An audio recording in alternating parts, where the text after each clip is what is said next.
Hey there. Thanks for tuning in. You ready for another episode of my Bigfoot sighting? Alright then, let's do this. Seen a bunch of rundown no-horse towns where the church is the backbone, love's in the plow, and the five-string melodies grooving, with the farmland rows where the roots run deep, beyond the noise of the busy streets, where the songs of the South are soothing.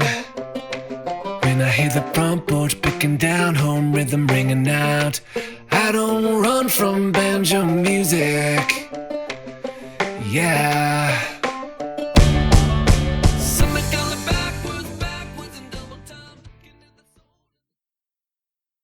If you'd like to be able to listen to the show without ads and have full access to bonus content, that's an option. To find out how, please go to mybigfootsighting.com.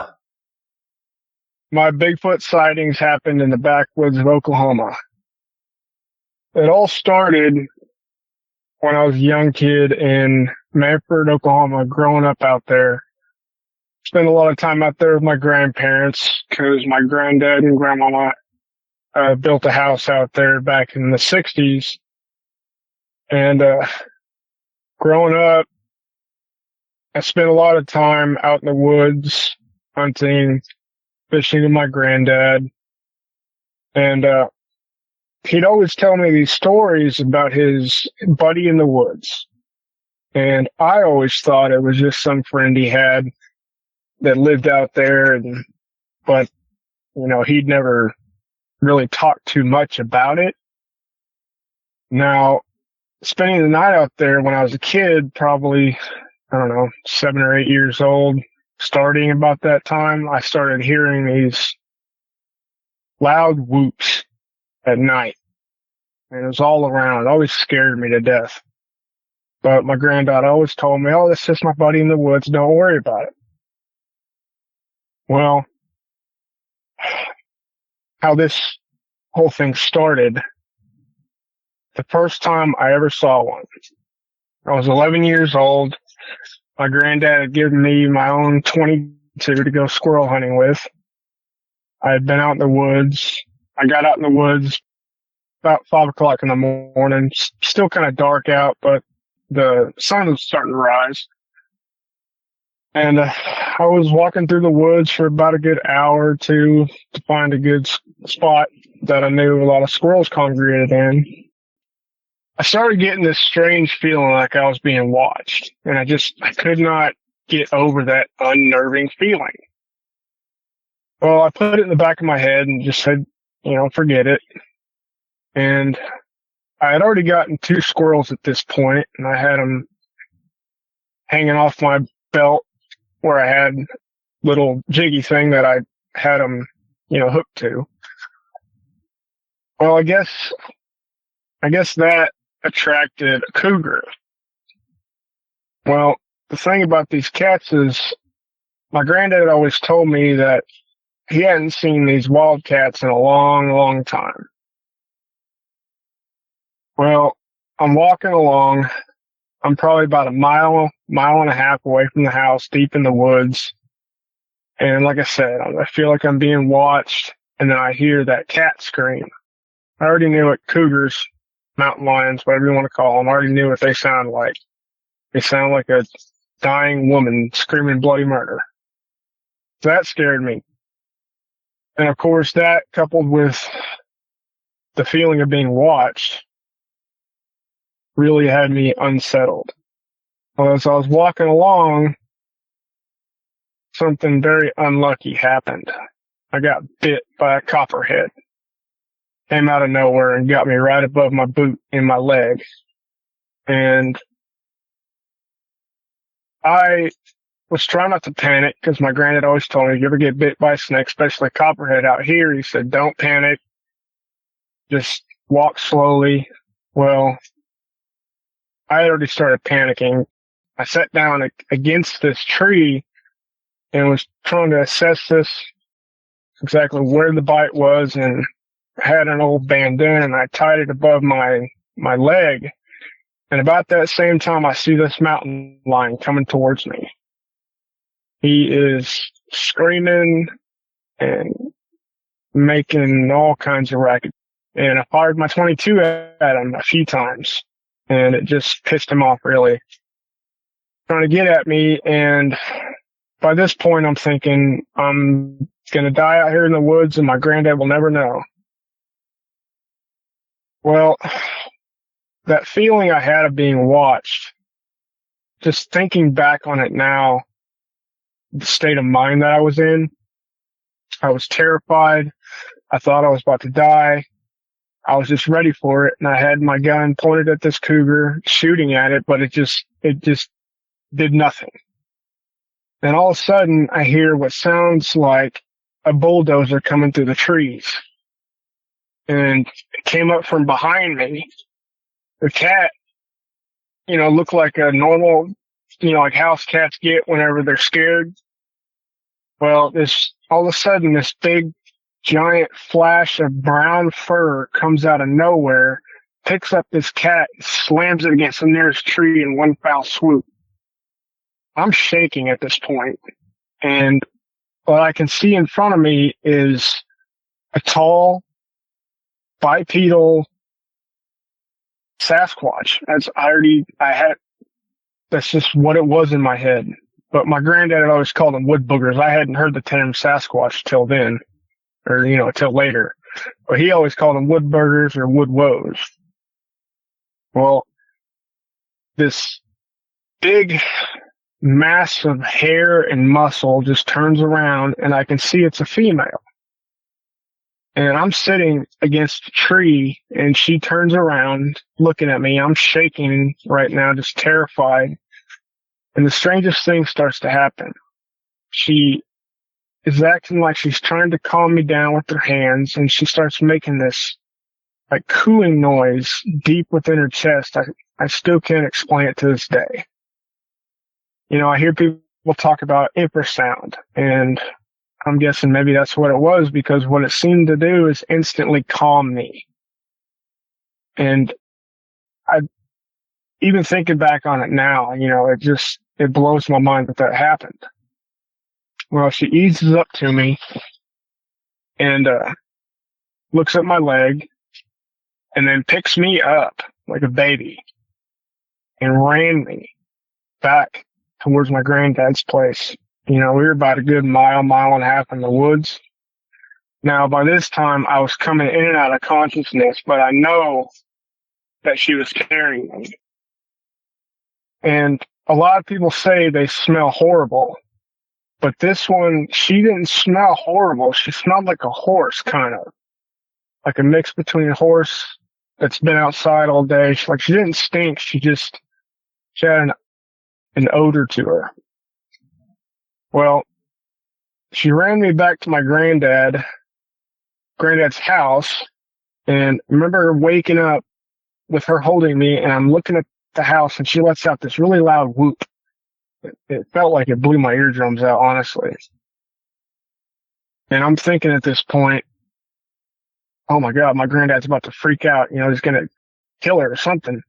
And he comes out, and his reaction is not what I expected. He runs up to me, and she points at my leg because I had pulled my jeans up. She points to my leg, makes this like grunting noise, and she sounds like she's purring too. He looks at my leg, looks at her, shakes his head like saying thank you, picks me up, puts me in the truck, and then I pass out, and then I wake up in the hospital about 12 hours later. When I woke up in the hospital, my granddad was there with my grandmama and my mother and my father. Well, everything was fine. That something I didn't realize what happened before I went to the hospital was my granddad had taken an old rag and doused it in kerosene from an old lamp and then tied it around that snake pipe. An old trick I learned that day. It keeps venom from spreading through your leg. But thanks to that female, I didn't lose my foot that day. Laying in the hospital, talking to my granddad and my grandma and my parents, and letting them know everything's okay. And they my parents kept asking me what happened. And, I didn't really know what to tell them. I just said I got bit by a snake and a cougar was trying to get at me. I didn't even tell them about the Sasquatch. But my granddad knew. Obviously, he was the one that took me from her. Well, my parents left because they had to go to work, and I was staying with my grandparents anyways. And this was around the fall, like September, October-ish. And when my granddad sat down in the bed is when he finally told me the whole story. When he told me her name was Delilah, I asked, "Are they your friends in the woods you always talked about?" And he said, "Yes." And that's when he told me what exactly happened and how he came to know of this little family of Sasquatch that lived on our land, 8-9 months out of the year. And he started by telling me exactly what happened he said back in, I think, the late 70s, my dad was already out of the house. He had joined the Marine Corps. So it was just my grandmama and my granddad. Well, one evening, my granddad hears rustling in the barn, and he didn't know what was going on. So he gets a shotgun and a flashlight and goes out to the barn, and he finds a young male Sasquatch with 2 arrows in its back, bleeding out, but passed out.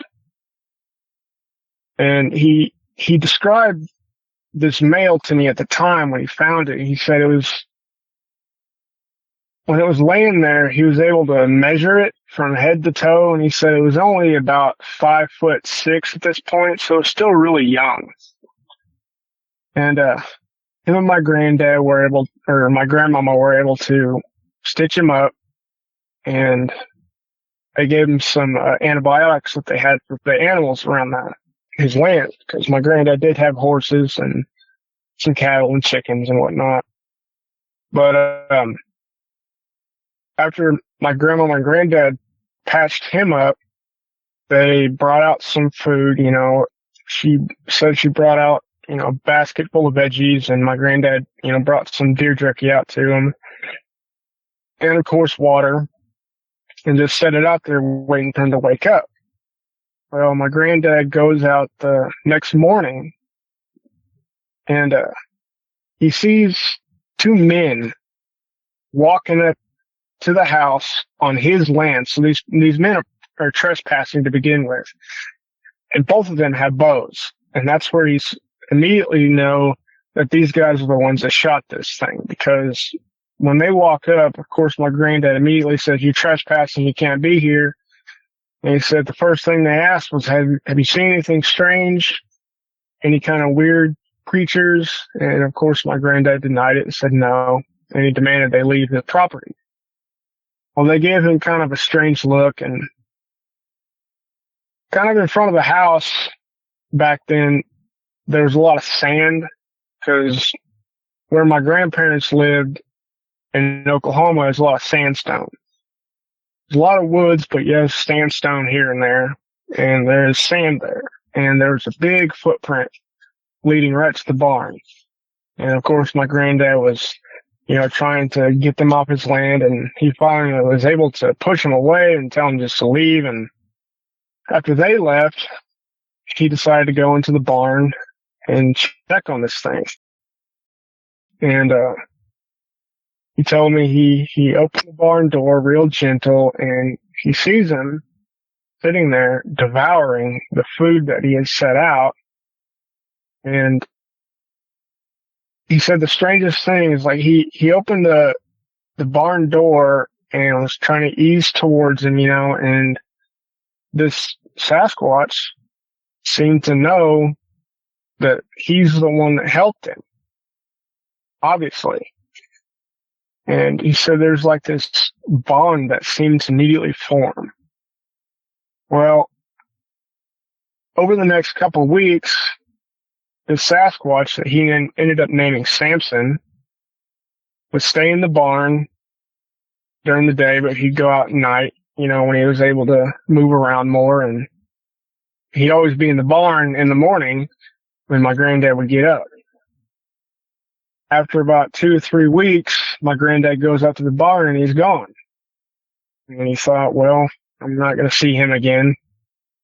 But sure enough, he does. And that was the beginning of a long relationship that he built with this creature and eventually the family that it would have.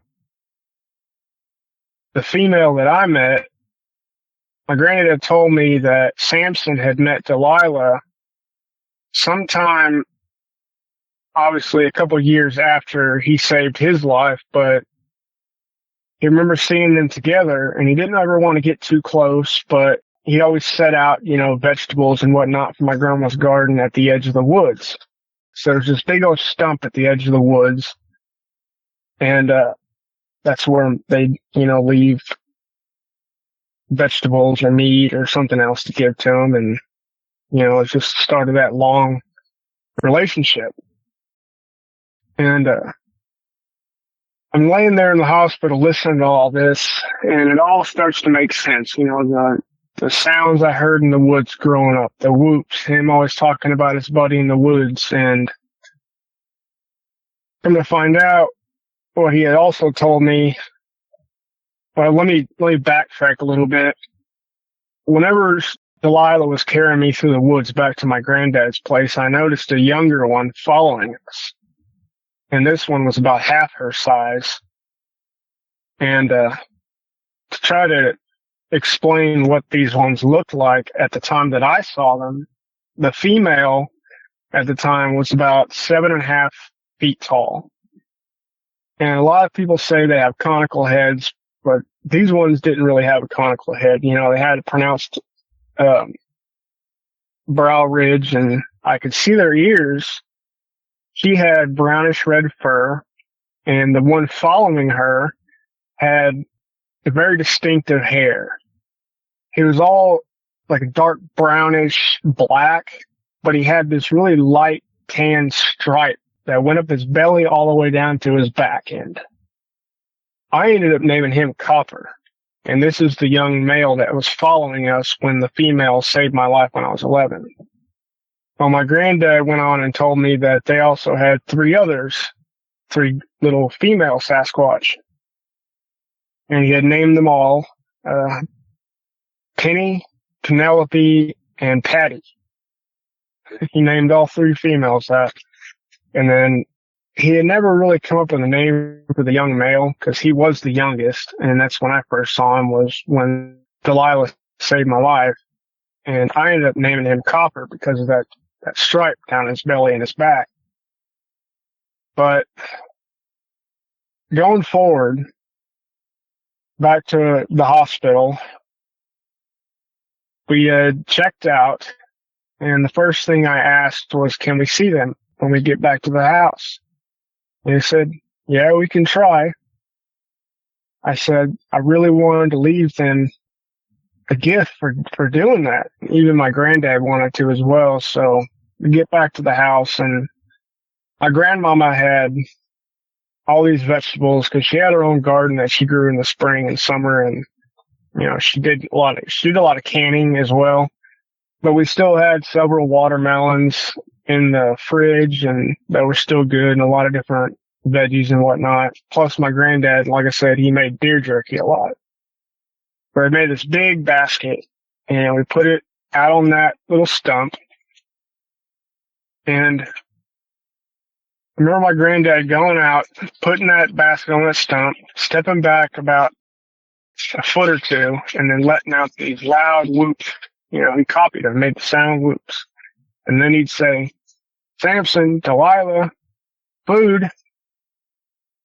And he backed up. He had me standing next to him, and we kind of go back towards the house, and we're watching, and all of a sudden out comes Samson. And this is the first time I've seen this massive male Sasquatch. And he's got a real dark brown reddish hair to him. And his head wasn't real conical, just like the females wasn't, but he had that pronounced brow ridge. To me, he looked more human than he did ape. Just like Delilah, I could see his ears.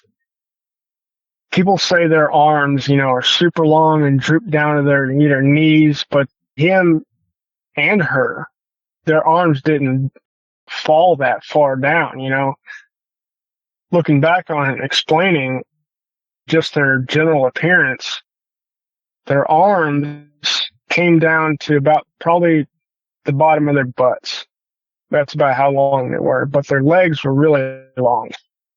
The hair on these, and this was about the end of fall, so in my mind, they were growing their winter coat like most animals do. So their hair was fairly long, and I remember seeing it blow in the wind, and Samson came out, and looking at him, he was about 8 to 9 feet tall, closer to 9 feet.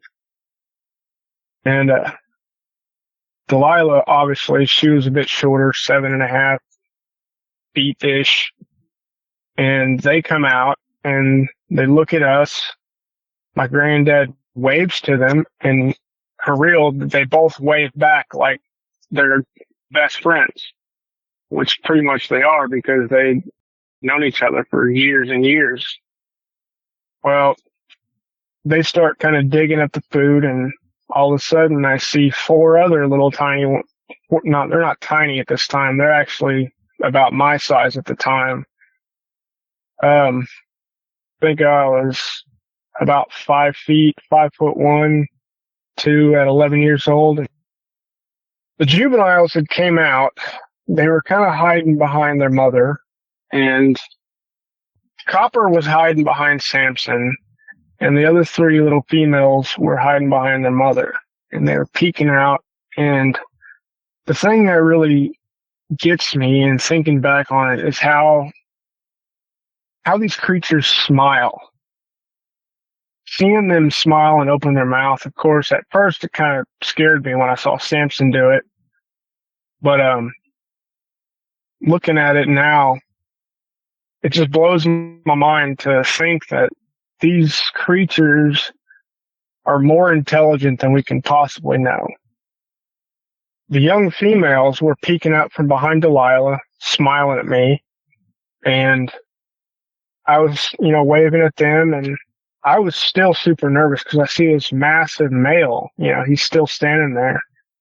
And all of a sudden my granddad says, "Come on, let's go up a little closer." And I look at him, I'm like, "Are you serious? I don't know about that."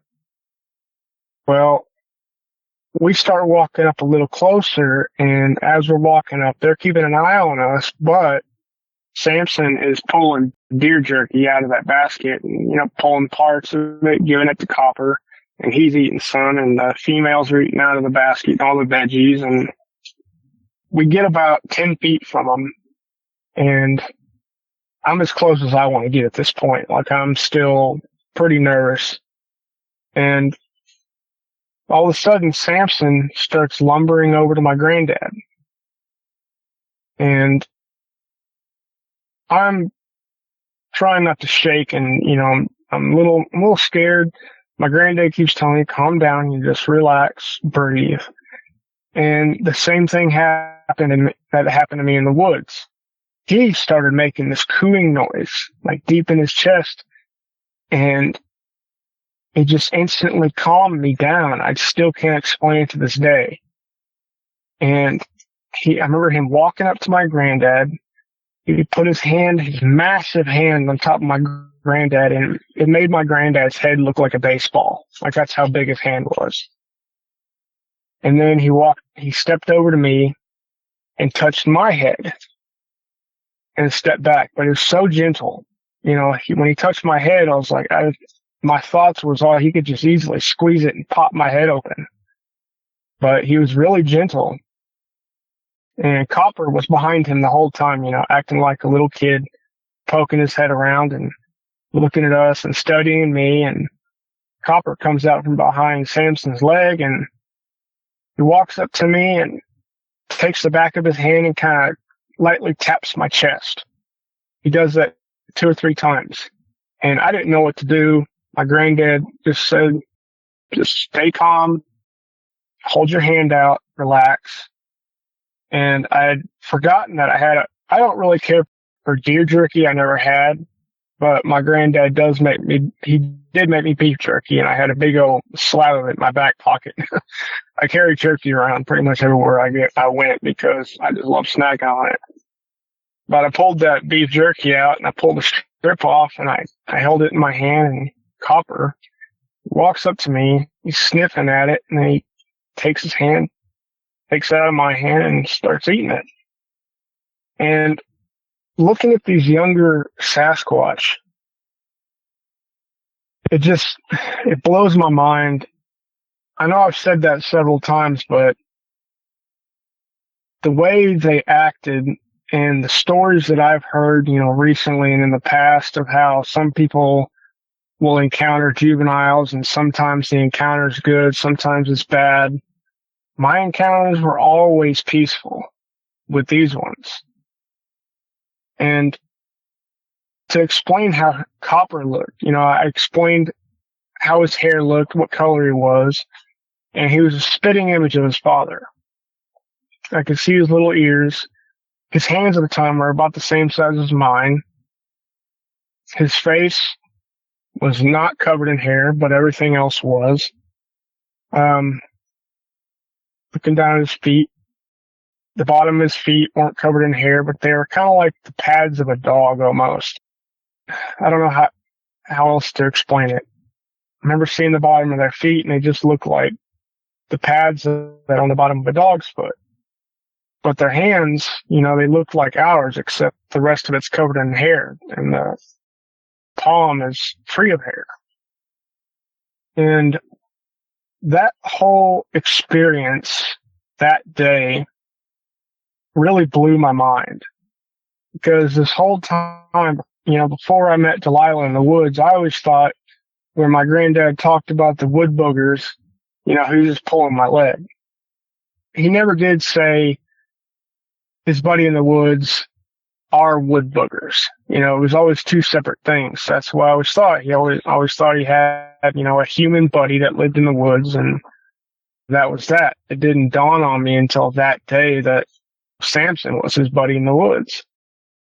Well, after that day, it all came together. I wasn't afraid anymore, especially when I heard those noises in the woods. I knew what it was. If your audience has ever heard the Sierra Sounds by Ron Moorhead, I grew up listening to those sounds in the woods of Oklahoma. And after my encounter with Delilah, it didn't frighten me anymore. And all I can think of now is my time spent with these creatures, with my granddad always being right there. And I also remember we had a pond that was fed by a river and a lake, but it was our own little personal pond. And my granddad and I would always go out there fishing. Well, whenever we'd go fishing from that day on, we'd always catch, catfish or crappie or whatnot, but we'd always leave several fish out on that stump at the edge of the woods near the house. And they'd always be gone the next morning. And the way the house was built is the house was kind of built into the side of a hill. So it's 2-story, but it didn't look like it from the front. The back side of the house had a balcony that was on stilts. And my granddad and I would go out there in the evenings and just sit out there and listen to the critters and the wildlife. And especially whenever we'd put fish or any kind of treats out there on the stump, we'd watch them come in and take them, and they'd go off into the woods after making a little howling noise, and then they'd be gone.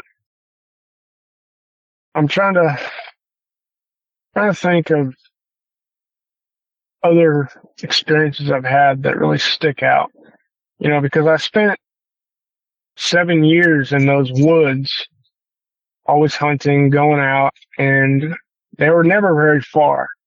Most of the time when I went hunting, I would always see them, either Copper or the females or Samson sometimes. They always keep an eye on me, it seemed. Like they seem very protective of me.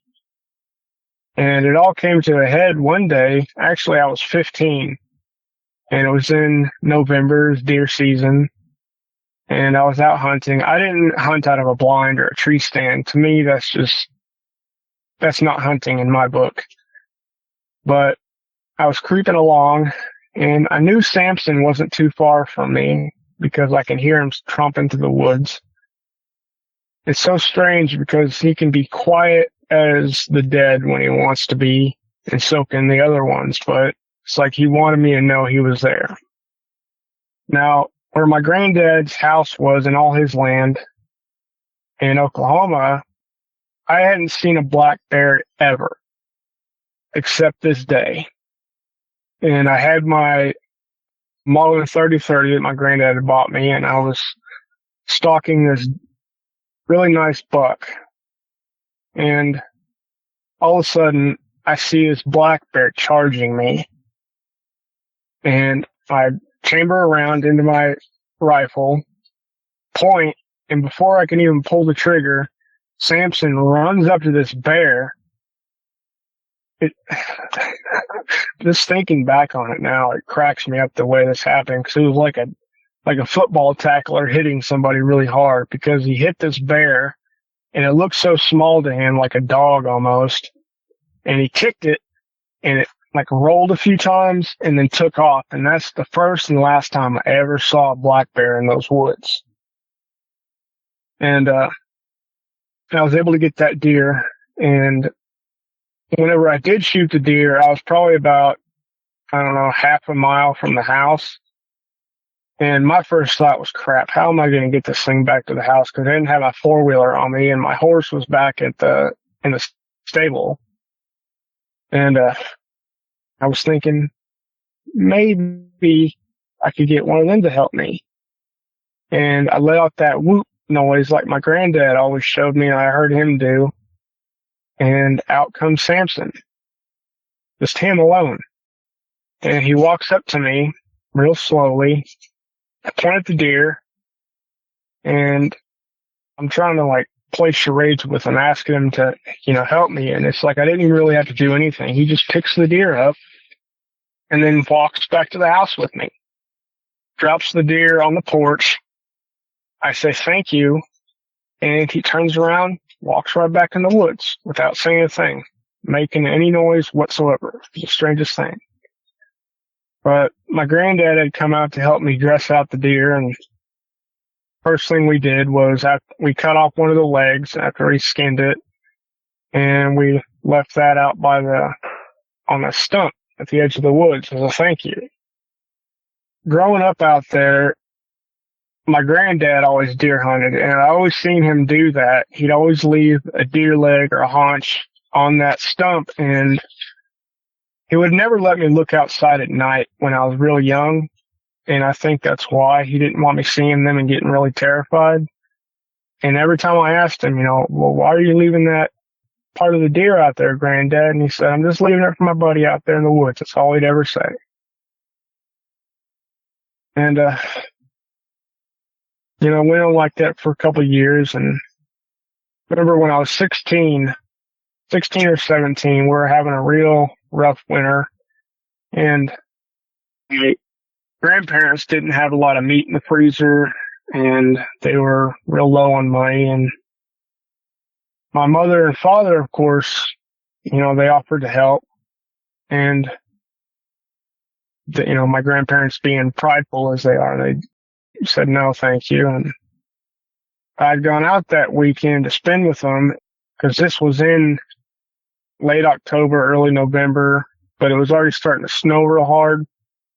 And my granddad had gone out several times trying to find a deer, and I'd gone out with him, and we had no luck, and meat was getting low in the freezer. And of course, we still had vegetables and whatnot. We weren't going to starve to death, but the next morning we go outside to just look around, and we get walk outside and look right to the porch, and there's a big, like 14-point buck just laying there, freshly killed, neck snapped and everything.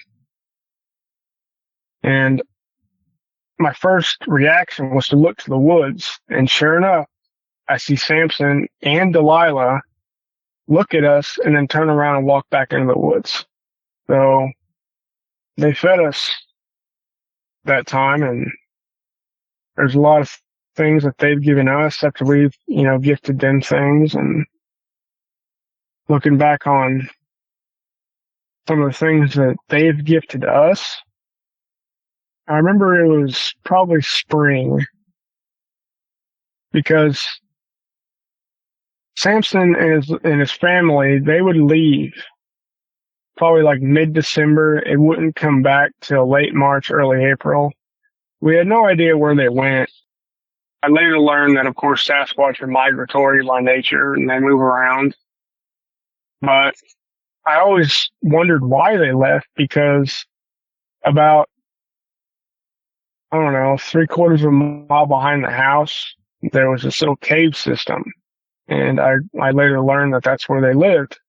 But I didn't understand why they didn't just stay there, because there was a stream running in front of the cave and cave system and everything. It wasn't like a big system, it was just a deep hole in the side of these rocks, and, it looked pretty cozy in there at some points, and surprisingly enough, they can create fire, because I had gone in there one day after they had already, left the area, and there was old burnt logs.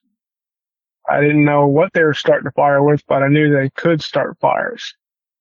But, going back to where I was, late March, early April, they had come back, and my grandmama had left some veggies out for them, like she always did, and some deer jerky. And I go out the next morning, and the basket's empty, except inside the basket is this chunk of gold ore.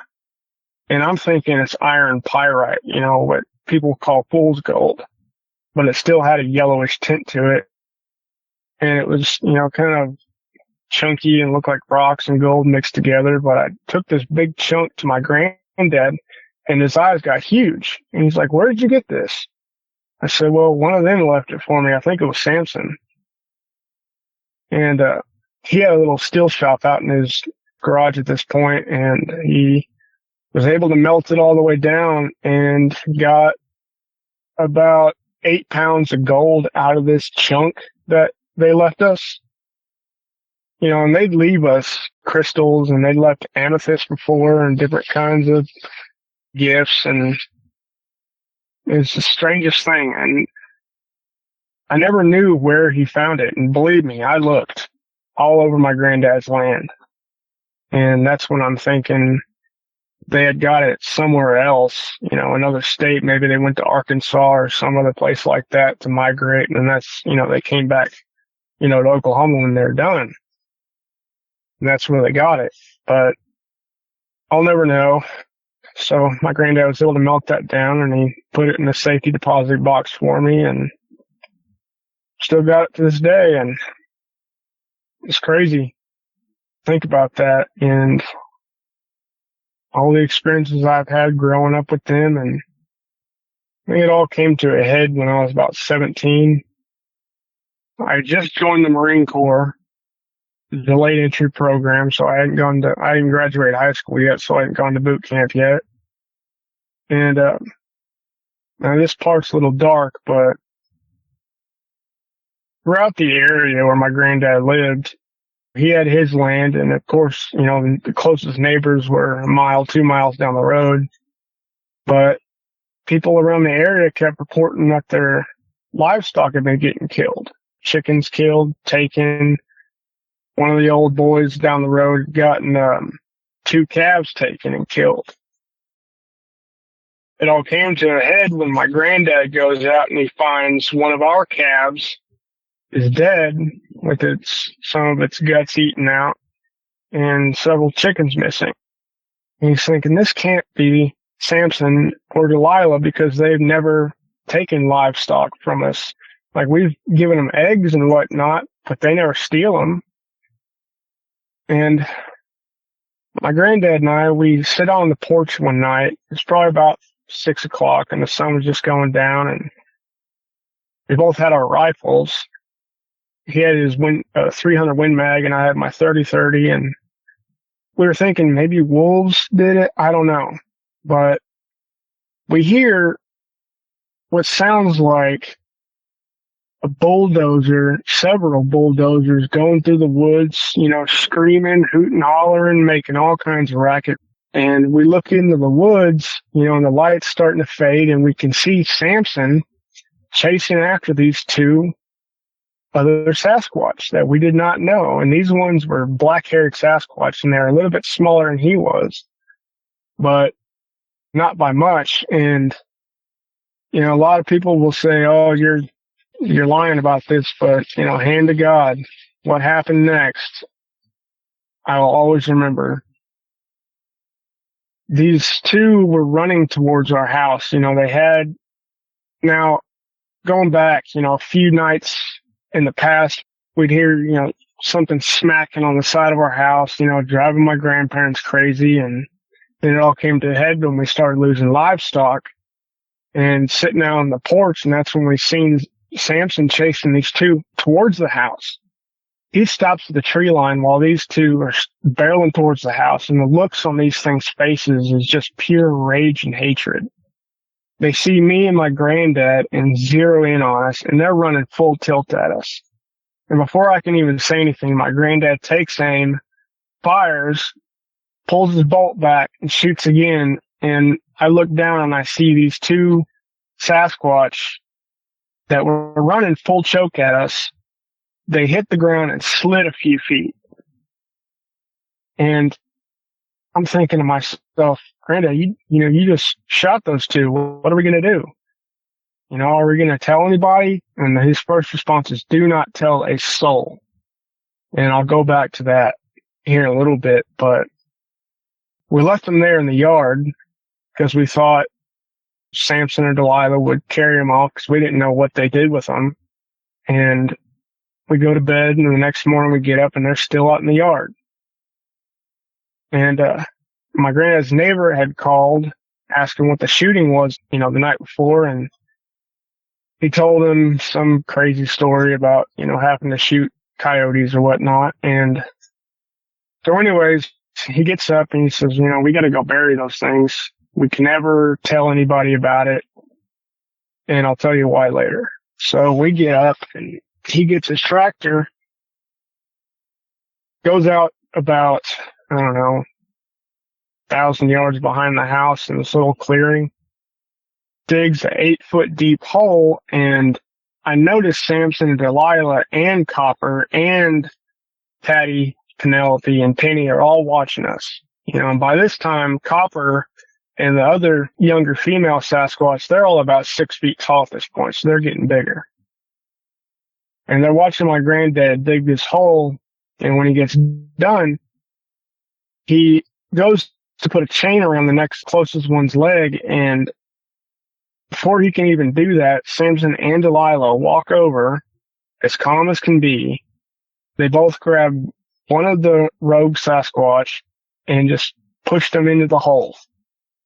Looked at my granddad, grunted, kind of nodded their head, go ahead and bury him.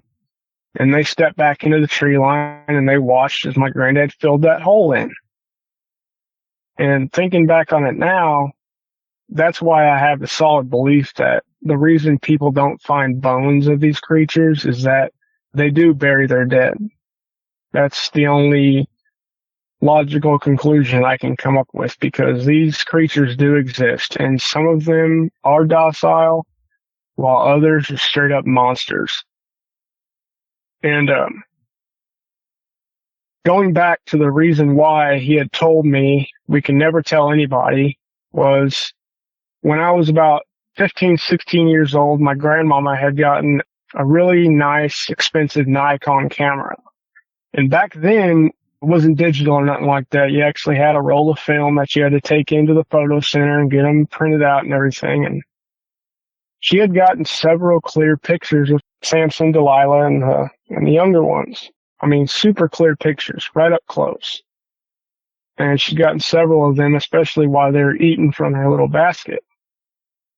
Well, my granddad had told her, I don't know how you're going to develop those, because she had 2 rolls of film. And she's like, oh, it's going to be fine. I've got a friend at the photo center. I'll just tell her it's a prank. Well, she goes and talks to her friend and drops off the film, and she assumes that they're going to, process the pictures and then call her whenever they're ready. And about 2 days later, she hadn't received a call, so she goes up there, and the people tell her that the pictures didn't come out at all. We don't know what happened. And they're acting real suspect about this, and she knows they're lying. Something's up. Like, there's nothing really she can do about it, so she goes back to the house, tells my granddad, and he's like, well, I don't know what to tell you. Well, I was outside at the time, just shooting my .22 at a target, and we had a real long gravel driveway. The driveway went through the trees, and then the house was probably, I don't know, a good quarter mile away from the highway. Well, I'm out in the front shooting, and I see this black SUV pull down the drive. And my first thought is, what is going on here? I don't know. Well, this SUV pulls down the drive and parks, and out steps 4 men in, they look like, honestly, men in black. They're all white. They all have black suits on with white shirts, black shoes. They all have sunglasses on, and they're in a really nice black Escalade. I remember that. They come up to me and they ask about my granddad and my grandma. They asked their names. They said, they live here. I said, yes. And my granddad comes out, and he walks up to me and said, how can I help you? And these guys are saying, sir, can you go inside and speak? This is really important. Please leave your grandson outside. Like, okay. Well, he's looked kind of shaken at this point, but he lets them in, and they're in there for a good hour. And I'm standing by the door trying to listen to what they're saying, but they're just being real hush-hush. And about an hour later, they come out. They look at me, look at my granddad and my grandma. They all get in the truck and just leave. And my grandparents are real shaken up at this point. Like, they're being real strange. They refused to tell me what had been said. The only thing my granddad ever told me was, you can never tell anybody about Samson and his family. Nobody will believe you anyways, but it's just best that way. We keep them safe. He didn't tell me anything else of that conversation other than that. It wasn't until my granddad was on his deathbed several years ago that I finally got out some of what the guy had said. And they were basically threatening my grandparents with not just legal action, but they're threatening not just them, but me, my parents. They didn't know who these men were. As far as they knew, they worked for some obscure department of the Parks Department or something. I don't know. I honestly don't, but that's why I know for a fact that the government knows these creatures exist, but I also believe that they've been slowly eradicating them for the last 60 years because, like I said before, some of these creatures, they are docile and can be gentle, especially if you belong to the land, like my grandparents did and I did. Now, when people go and trespass, not really trespass, but you go into a land you're unfamiliar with, you're stepping into their territory, it's understandable that they get territorial. But like I said, some of them are docile while others are straight monsters. I've read several facts how there's nearly 5,000 people go missing every year in national parks. and a lot of them are never heard from again. And there's a lot of strange stories about, especially little kids talking about bear man took me and then let me go, or some strange things like that. But back to my granddad, he had told me that they basically threatened the family to never speak of it, don't try to take pictures again, don't try to spread knowledge about these things, especially don't tell them about the ones on your land. And he said they did ask about the ones that my grandma had gotten pictures of. And my granddad said, well, he lied to him and said, well, they're transient. They come and go. We don't really see them that often. He didn't tell them that they lived on our land, 8-9 months out of the year. But they didn't seem to push it further. Well, backtracking, I'll tell about another experience I had. And this was when I was in the Marine Corps. Like I said, I joined the Marine Corps when I was 17. And I went to boot camp in San Diego. I turned 18 and left for boot camp not even 2 weeks later. Went to boot camp in San Diego. Then I went to Camp Pendleton to do my infantry training. I was a machine gunner by trade. That was my MOS, was 0331. And after SOI, I got stationed in Hawaii. Well, we ended up going to Iraq. But before Iraq, we go through this training course in the desert at 29 Palms called Mojave Viper. Other Marines will know what I'm talking about. But it wasn't until after my deployment to Iraq that I had my next sighting. Before we went to Afghanistan, we go to Bridgeport, California. And it's a mountain warfare training center. And we had been going through the training, going in different areas, and my buddy and I were on fire watch one night, and we're not really paying attention to what's going on like we should be, and we start hearing these loud stomping sounds coming through the woods. And we look kind of about 200 yards in front of us. We see this big black shadow kind of trying but failing to hide behind this tree. And it looked like it was at least 10 feet tall. This thing was massive. Black hair. It looked long and matted, but I could still see like this thing had been snowed on some, it looked like. But it stepped out in full view of us. I mean, right there, and we could see it. And it looked different than the ones I saw here in Oklahoma. This one did have a conical head. And this one had more of a protruding brow ridge. That's kind of looking for.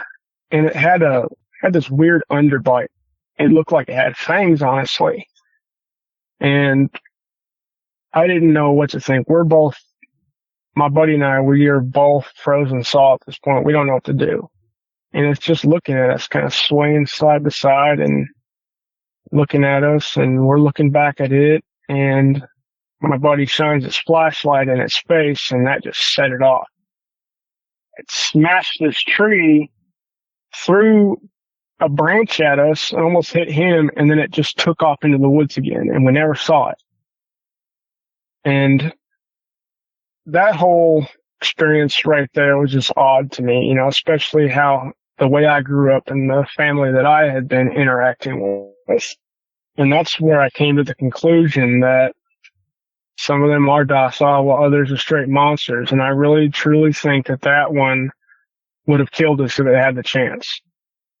But going back, well, not really going back, going forward, I'd gotten out of the Marine Corps in 2011. And shortly after, wildfires had swept through the area. My grandmama had already passed, but my granddad was still alive, and the fires took out thousands of acres out there and took out my granddad's house, all his land. It was just burnt to a crisp, and never saw them again. It wasn't until years later that I saw copper again, and that was the only one. And this was about two and a half years ago. My granddad had already passed, several years ago, and I was just out there driving. My dad still lives out there in a home for, people that are on disability, apartments and whatnot. But he lives in town. But I like to drive around out there in the country, just driving my windows down. And it was probably about 10 o'clock at night. The sun was already down. And this was in August. It was a nice warm night. And I'm driving down the highway, and all of a sudden my tire blows out. And I almost lose control, and I was able to gain control of my truck and pull it to the side of the road. And I look up where I'm at, and sure enough, I can see the mile marker sign that was at the end of my grandparents' drive. Because the land had been cleared. I already sold that land when my granddad passed, but I sold it to somebody else, and they hadn't started building on the property yet. But I remember looking at the mile marker sign, and I'm thinking to myself, I wonder if they came back. I don't know.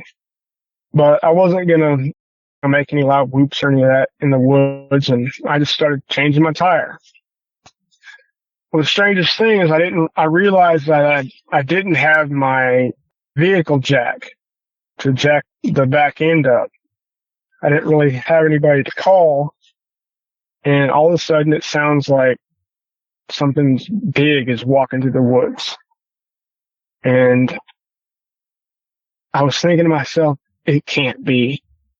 But I started getting real nervous, so I pulled my pistol out just to be safe, and I shined my light into the woods, and I look into the woods, and about, 10 feet into the wood line, I see eyes looking at me.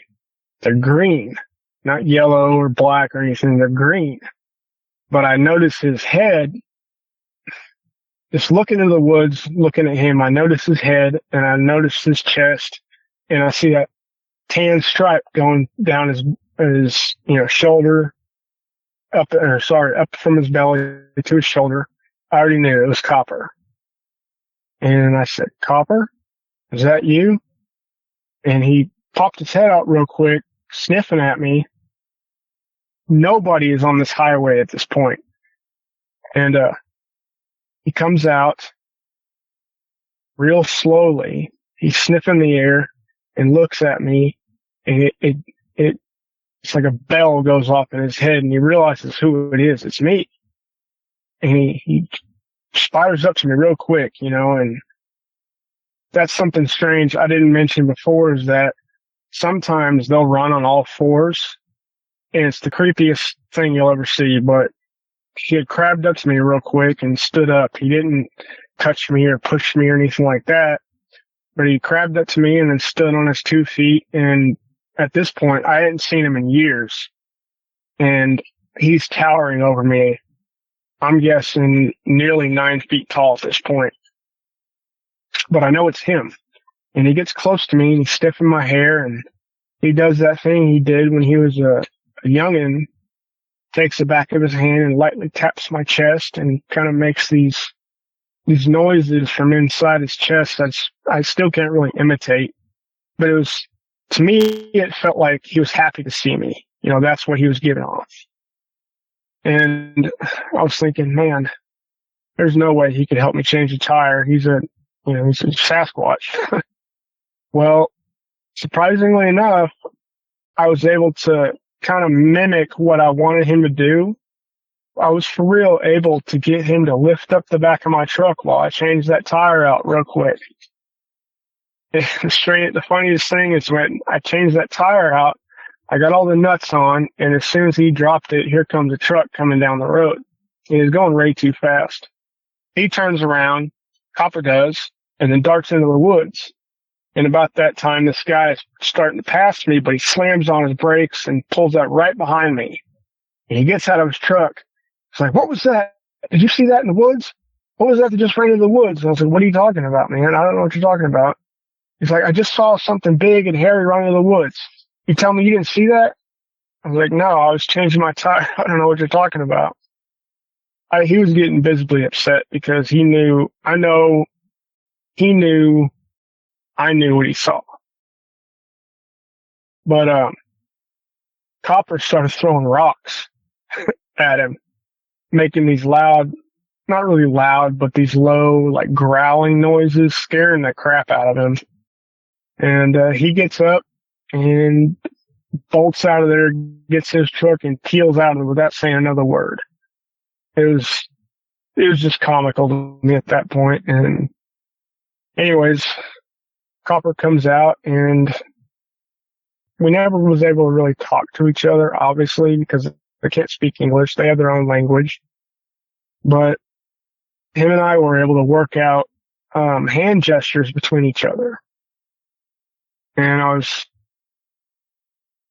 basically trying to tell him, I missed you. It was good to see you, and I hope you're doing all right. I didn't see any of his siblings or his parents with him, so I was assuming he was by himself at this point. And I said I had to go, and I remembered like I said, I carried beef jerky with me everywhere I go. I always do. I went and got this big old bag that I had been eating on, and I just gave him the whole bag and a thank you, and I missed him, and he kind of looked at me like he understood what I was saying. He tapped my chest again with the back of his hand, grunted, took the bag out of my hand, and then turned around, walked back in the woods, and vanished in a heartbeat. And that's the last time I saw him. And I still think about that day, and I drive out there sometimes, especially in the night. I don't really go hunting out there anymore, but I do go fishing sometimes. But I haven't seen them since, and I don't know, where they've been or where they went, but I just hope this family at least, I hope they're still out there and healthy and keeping themselves and keeping hidden, because, there are a lot of people that their first instinct is that what they want to do is, shoot one just to get the proof. And I could never fathom even thinking about shooting one of these because, I grew up with them. Not like I grew up playing with them or anything. I grew up, seeing them and feeding them and gifting and whatnot, and I grew up around them. The only ones that I ever thought about was those two my granddad shot when I was about 16. And those were buried 8 feet down. And believe me, I've thought about it. I thought about going out there and digging them up and trying to find it, get the skeleton and trying to bring proof, but it goes back to what my granddad told me after those men had left. And I don't know. I just think that I honestly think the government, they know for a fact these creatures exist. There's no denying it. And I think they want to keep the idea of them as mass formation. The idea that some people believe they exist while others, vehemently deny it because they've never seen one. But I don't know, going back to it and thinking about digging those skeletons up, I think it would be a bad idea. Plus, like I said, that land isn't mine anymore, so it's not like I can just go out there and start digging a big hole. But, I don't know. I don't know what to think at this point or do. I haven't seen them in years, but believe me, like I said, they do exist, and I will always warn people, do not underestimate them. They are dangerous creatures. They are massive and extremely strong, and they can hurt you in a heartbeat. And like I've read, like I said in the past, nearly 5,000 people go missing every year in national parks, missing without a trace, and nobody knows what happened to them. And I just look back in the times that I had with them, and I thank God I was able to see them and spend time with them. And like I said, I hope they're doing well.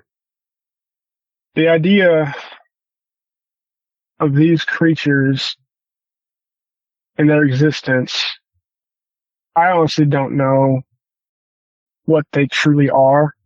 All I can tell you is that they exist, and they're all over the country and all over the world. My great uncle, he was a Marine in Vietnam, and I remember him telling me of the rock apes in Vietnam. And I've heard other stories about these creatures, and I also tell people one good story, not really a story, but something I tell people to look up. And I mentioned this earlier in my story, is to look up the Sierra Sounds by Ron Moorhead. And if you can listen to those and still think that they don't exist, I don't know what to tell you, but like I said, they are very real. And I do hope that if anybody has a run-in with them, I hope it's peaceful. I tell people, if you go into the woods, don't go whacking on trees, don't make loud whooping noises, don't do any of that, because it just lets them know exactly where you are and they'll stay away from you. You know, when I was a kid and my granddad would go out in the woods and let those whoops out, that he could do it because they knew our voices. But that's something he always told me, is that don't do that anywhere else, because you don't know what else is in those woods that could come at you. And I miss my granddad every day, and I'm glad he was able to introduce me into this, and I'm glad that I know they exist, and I hope to see one again someday. So that's it. Thank you. Well, that's it for tonight's show. If you've had a Bigfoot sighting and would like to be a guest, please go to mybigfootsighting.com and let us know. Thanks for listening. Have a great night. Seen a bunch of rundown no-horse towns where the church is the backbone, loves and the plow, and the five-string melodies grooving, with the farmland rows where the roots run deep, beyond the noise of the busy streets, where the songs of the South are soothing. When I hear the front porch picking down, home rhythm ringing out, I don't run from banjo music. Yeah. The sound of a memory brings me back to the bluegrass playing on my dad's 8-track. It's pick a man had been through it, getting through the day on Scruggs and Skags, bucking hay bales to those Tennessee jams. There's no other way that I do it. When I hear the front porch picking down, home rhythm ringing out, I don't run from banjo music. Yeah. Somebody call it backwoods and double time, looking at the soul and the tremolo Kentucky style. Those are the anthems strumming out, country boy living. When I hear the front porch picking down, home rhythm ringing out, I don't run from banjo music.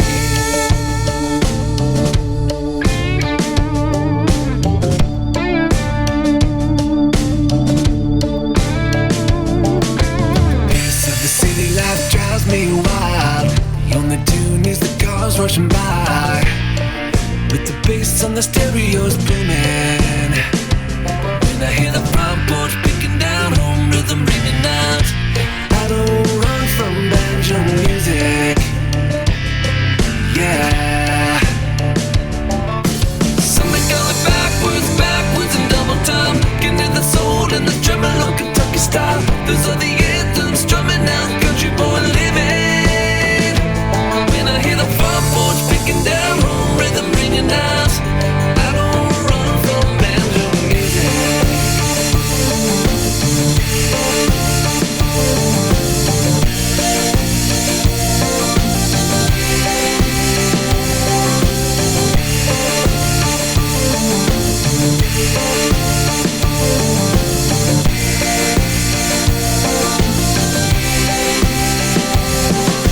Somebody call it backwoods and double time, looking at the soul and the tremolo Kentucky style. Those are the anthems strumming out, country boy living.